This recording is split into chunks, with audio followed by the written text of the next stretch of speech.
On Friday, July 29, the whole church celebrates the memorial of St. Martha. It's actually now become the memorial of Saints Martha, Mary, and Lazarus. Pope Francis gave us this revision in 2021 to honor these three companions of Jesus precisely because they were so close to Jesus during his lifetime. Scripture gives us many accounts of Jesus eating in people's homes, but these accounts of Jesus give no sense of him enjoying the company of friends around a meal. Instead, Scripture suggests that he was a rather pompous, tedious presence, whose conversation did no more than to point out his host's failings. Indeed, centuries of interpreters, including my Puritan Protestant forebears, thought that a dour, moralizing Jesus was the human ideal. What a deadly mistake. Jesus must have been very good company, laughing at funny stories, telling his own funny stories, and being an entertaining guest. Remember, people flocked to him, not simply because he gave them hope, but because he helped them laugh in the midst of their suffering. Today's lectionary gives us two gospel stories as possible readings: Jesus raising Lazarus and Jesus at the home of Mary and Martha.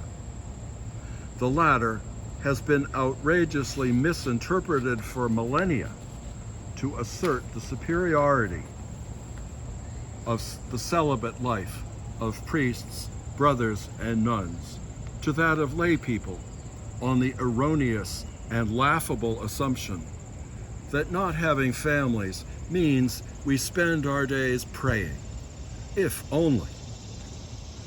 Is creating loving family and engaging in productive work somehow inferior to prayer? It is both and, not either or.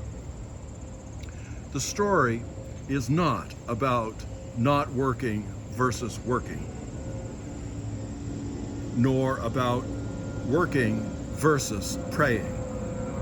Rather, the story turns on Jesus' statement that Martha is anxious and worried about many things. In other words, she's failing to keep sight of why she is working, namely to prepare a meal for Jesus, Mary, and herself. To work hard on behalf of friends and self is far different, far less burdensome than working for no purpose. If the purpose is creating a satisfying meal for Jesus, Mary, and herself, why would that work not be satisfying? And if it is satisfying, why is she worrying? Or, conversely, if she's worrying, she's losing sight of the wider purpose of her work. If she focuses negatively on herself, she ends up whining. We must avoid the assumption that Mary is lazy, and so using Jesus' presence as an excuse not to work. Someone has to entertain the guests while the others prepare the meal. So in this sense, Mary is working too. Both are offering hospitality to Jesus. Perhaps Mary is also responsible for cleanup after the meal. This is a common practice in the Jesuit community at Holy Trinity Rectory and elsewhere. The cook cooks, everyone else cleans up. And we must avoid the assumption that Mary is somehow more pious or more holy than Martha because she simply sits and looks at Jesus. And we must avoid the assumption that Jesus disdains physical work and those who do it in favor of the entitled religious elite who do not work. Quite the contrary. Notice how easy it is to bring our own small-mindedness, our own whininess to the interpretation. We can jump so easily to blaming, fault-finding conclusions. We see that often in our own society.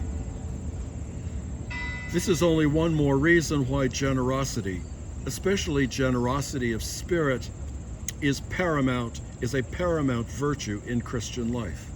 Not because generosity makes us more pious, but because generosity makes us contributors to other people's happiness and thereby to our own. You might want to revisit this story today. Wrestle with it. Find for yourself that right balance between working and rest in your own life. Strive for that more generous embrace of your reality that incorporates Jesus, other people, and yourself into a single vision of human life.